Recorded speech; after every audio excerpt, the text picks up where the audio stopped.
Today, it's time to get schooled. And speaking of today, did you know that on this day, April 1st, 2004, Google launched Gmail? Electronic mail, email as we know it, goes back to around 1974. In the beginning, few had computers, and so email was used very little. Complications with competing operating systems and delivery protocols also made email a little used practice. Queen Elizabeth II in 1976 was the first head of state to send an email. By the late 1980s and early 1990s, with the explosion of home computing and networking, firms like Eudora, Lotus, and Microsoft began marketing email applications that were easy to use.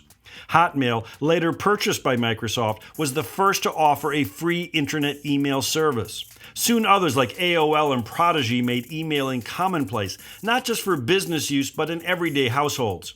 Google entered the game by offering a free email account with more storage capacity, plus search and conversation threading. Google's Gmail also is easier to use across a variety of platforms. Today, Google Gmail accounts number more than Microsoft, Yahoo, and just about everybody else combined. What seems to be the powerful lesson of this little tale is that by accepting a free invitation to the Feast of Fools, we have nobody to blame but ourselves. April Fool's Day has many origin stories. Ancient Romans celebrated Hilaria. Early 16th century Frenchmen recognized April foolishness with the label Poisson d'Avril, April's fish. Whatever its origin, pranking, practical jokes, and hoaxes seem to be commonplace throughout history, and not just in April. The fact that Google launched its free email service on April Fool's Day feels ironic at best.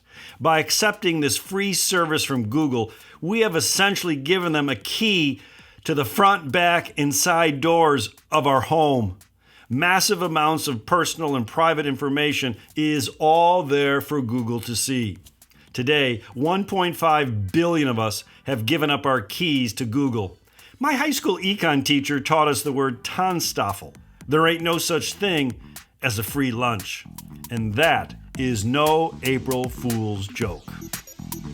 Psst, it's Prologue with Mr. Review. It's a podcast that is actively digging tons of earth to find an ounce of gold, striving for a more perfect union.